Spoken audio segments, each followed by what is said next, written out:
পবিত্র কোরআনের মধ্যে আছে, আতিউল্লাহ ওয়া আতিউর রাসূল, তোমরা আমার ইত্তেবা করো এবং আমার রাসূলের ইত্তেবা করো, আমার রাসূলের অনুসরণ করো। রাসূল সাল্লাল্লাহু আলাইহি সাল্লামের অনুসরণ ছাড়া, রাসূল সাল্লাল্লাহু আলাইহি সাল্লামের মহব্বত ছাড়া পূর্ণ ঈমানদার হতে পারে না। সেই হাদিসটুকু আপনাদের সম্মুখে পেশ করেছেন আমাদের যে হুসাইন ভাই, জাহাঙ্গীর ভাই। লা ইউমিনু আহাদুকুম হাত্তা আকুনা আহাব্বা ইলাইহি মিন ওয়ালিদিহি ওয়া ওয়ালাদিহি ওয়ান নাসি আজমাইন। তোমরা কখনো পূর্ণ ঈমানদার হতে পারবে না যতক্ষণ পর্যন্ত আমি রাসূলকে তোমার নিজের জান থেকে এবং তোমার নিজের সন্তান থেকে এবং তোমার নিজের মা বাবা আত্মীয় স্বজন সকল থেকে আমি রাসূলকে যতক্ষণ পর্যন্ত মহব্বত না বেশি করছো ততক্ষণ পর্যন্ত তোমরা পূর্ণ ঈমানদার হতে পারবে না। তাহলে যেই রাসূলকে এই বাংলার মাটিতে বসে, বাংলার মাটিতে দাঁড়াইয়া, যেই বাংলার জমিনে শতকরা 90% মুসলমান সেই জমিনের মধ্যে বসে যারা রাসূল সাল্লাল্লাহু আলাইহি সাল্লামকে গালি দেয়, তাদেরকে আমরা কি জানাই? ধিক্কার জানাই। কি জানাই? ধিক্কার জানাই। এবং তাদের পতন যেন হয় সেই আশা আমরা ব্যক্ত করি। এটা কি? আমরা অবশ্যই ওই রাসূলের সূত্র যারা, তাদের বিরোধিতা করি। কার বিরোধিতা? আমরা আওয়ামী লীগের বিরোধিতা করি নাই।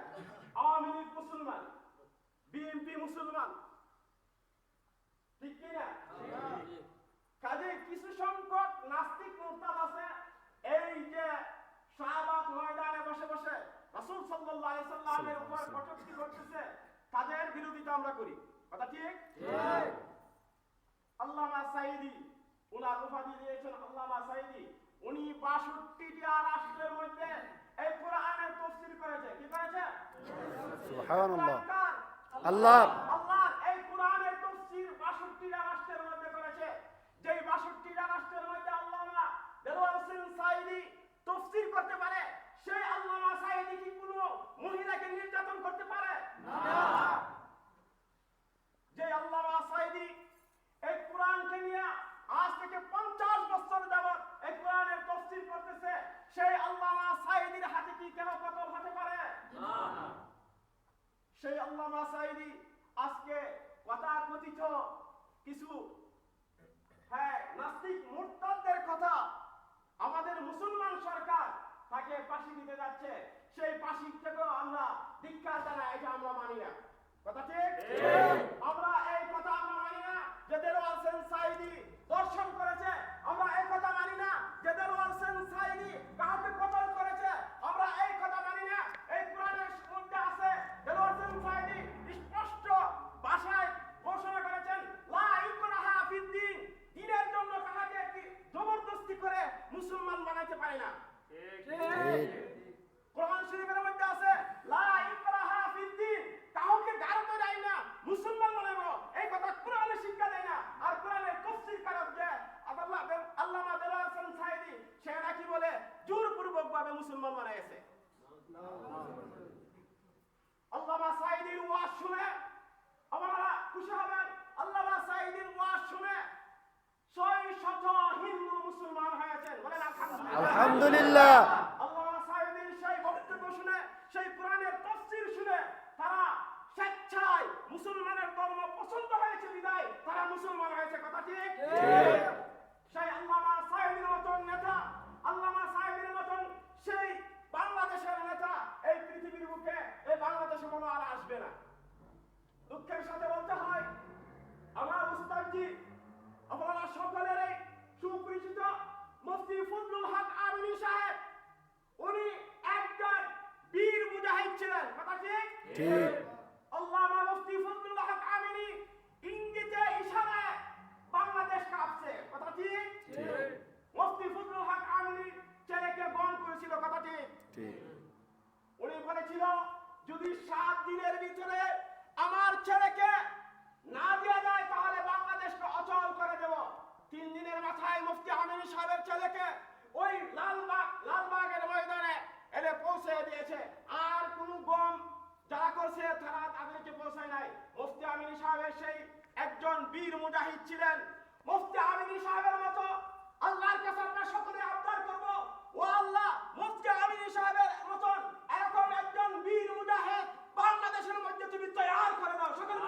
আমিন। মুফতি আমিনী সাহেব যদি আজকে থাকতো তাহলে নাস্তিক মুরতাদরা আজকে এই শাহবাগের ময়দানে বসে দেখতে পারতো না ইনশাআল্লাহ। ঠিক। ও আল্লাহ, আমরা এই সকল এই তোমার পাক জমিনে বসে তোমার কাছে প্রার্থনা করি, আল্লাহ মুফতি আমিনী সাহেবের মতো একজন মর্যাদা মুজাহিদ বাংলাদেশের মধ্যে তৈরি করে দাও। সকলে বলুন আমিন। আবার দুঃখের সাথে বলতে হয়, আল্লাহ পাক রব্বুল আলামিন কুরআন শরীফ নাযিল করেছে কার জন্য? মুসলমানদের জন্য, কার জন্য? মানব জাতির জন্য। কার জন্য? মানব জাতি। মানব জাতির জন্য সেই কোরআন শরীফ নাযিল করেছেন। সেই কোরআন শরীফ কে নিয়ে যারা কটাক্ষ করবে, যে সমস্ত নাস্তিক মুরতাদরা কোরআন শরীফকে নিয়ে কটাক্ষ করবে, সেই সমস্ত মুরতাদ নাস্তিকদের জায়গা বাংলার জমিনে হবে না। কথা ঠিক। মুফতি আমিনী সাহেব সেই যুগে তসলিমা নাসরিনের কথা শুনেছিলেন। তসলিমা নাসরিন কোরআনকে নিয়ে কটাক্ষ করেছিল। সেই মুফতি আমিনী সাহেব কোরআন হাতে নিয়ে বলছিল, তসলিমা নাসরিন যতদিন পর্যন্ত এই বাংলার জমিনে থাকবে আমরা আন্দোলন চালিয়ে যাব। তখন সকল আলেম ওলামায়ে কেরাম, সকল বাঙালিরা একত্রিত হয়ে তসলিমা নাসরিনকে দেশ থেকে বিরত করেছে। কাজে আজ যারা মুহাম্মদুর রাসূলুল্লাহ সাল্লাল্লাহু আলাইহি ওয়াসাল্লাম নিয়ে কটাক্ষ করবে, তারাও বাংলাদেশের দায় পাবে। কথা ঠিক? ঠিক। আল্লাহ পাক রব্বুল আলামিন বলেন, আল্লাহু ওয়ালিয়্যুল্লাযীনা আমানু ইখরিজুহুম মিনাজ যুলুমাতি ইলান নূর। আল্লাহ নিজেই বলতেছেন, ওই মুমিনেরা, ওই মুসলমানেরা, তোমাদের দুষ্ট যারা, এবং তোমাদের দুষ্ট যারা, আল্লাহ পাক রব্বুল আলামিন মুমিন যারা, মুমিনের দুষ্ট কে? মুমিনের দুষ্ট কে? আল্লাহ। আল্লাহ। মুমিনের দুষ্ট কে? আল্লাহ। মুমিনের দুষ্ট ওই আল্লাহ পাক রব্বুল আলামিন। ওই আল্লাহ পাক রব্বুল আলামিন যারা মুমিনের দুষ্ট, ইখরিজুহুম মিনাজ যুলুমাতি ইলান নূর, অন্ধকার থেকে আলোর পথে আনে। আল্লাহ কোন দিক থেকে আনে? অন্ধকার থেকে আলোর পথে আনে আল্লাহ। আর যারা কাফের বেঈমানদের দুষ্ট, তারা আলো থেকে অন্ধকারের দিকে নিয়ে যায়। আলো থেকে কোন দিকে নিয়ে যায়? অন্ধকারের দিকে নিয়ে যায়। উলাইকা হুম আসহাবুন নার, তারা হলো জাহান্নামের বাসিন্দা। তারা কিসের বাসিন্দা? জাহান্নামের বাসিন্দা। তারা হলো ফিহা খালিদুন, ওই জাহান্নামের মধ্যে চিরস্থায়ী তারা বসবাস করবে। যারা কাফের তারা চিরস্থায়ী সেই জাহান্নামের মধ্যে বসবাস করবে।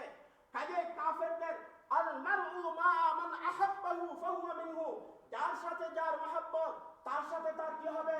হাসর হবে, হাসর হবে। মান তাশাব্বাহা কাওমুন ফাহুয়া মিনহু, রাসূল সাল্লাল্লাহু আলাইহি সাল্লাম বলেন, যাদের সাথে যাদের সম্পর্ক তারা তাদের মতই হয়ে যায়। কাজেই আমরা নাস্তিক মুরতাদদের সাথে থাকতে চাই না, আমরা মুসলমানদের সাথে থাকতে চাই। আল্লাহ পাক রব্বুল আলামিন মুসলমানদেরকে জয় করুক। আল্লাহ পাক আমিন। রব্বুল আলামিন মুসলমানদের বাংলাদেশের মধ্যে ইসলাম প্রতিষ্ঠিত করে দেন। সকলে বলুন আমিন। আল্লাহ পাক রব্বুল আলামিন যেন সেই বাংলাদেশের মধ্যে হানাহানি, মারামারি, কাটাকাটি সম্পূর্ণ বন্ধ করে ইসলামী হুকুমত কায়েম করে দেন। সকলে বলুন আমিন। সকল মুসলমান যেন ভাই ভাই হয়ে চলতে পারি সেই তৌফিক যেন দান করে। সকলে বলুন আমিন। নয় বিএনপি নয়, সকল দল একত্রিত হয়ে মুসলমানের এই কোরআনকে নিয়ে যেন আমরা চলতে পারি সেই তৌফিক দান করো। আমিন। এবং আল্লামা সাঈদীকে যেন বেখুসুর, দ্বিতীয়ত আমরা যে শুনতেছি উনি কি করবেন? আপিল করবেন। ওই আপিল বিভাগে যেন আল্লামা সাঈদীকে বেখুসুর খালাস দেয় সেই তৌফিক যেন সমস্ত মুসলমান এবং যারা আইনজীবী আছে এবং বিচারক আছে তাদের মাথায় যেন আল্লাহ পাক রব্বুল আলামিন সেই বুশটা ঢুকায় দেয়। সকলে বলুন আমিন। আলহামদুলিল্লাহি রাব্বিল আলামিন। একবার আলহামদুলিল্লাহ তিনবার করুন। আল্লাহ সকলে বলুন বিসমিল্লাহির রহমানির রহিম, আলহামদুলিল্লাহি রাব্বিল আলামিন। 35 মিনিট।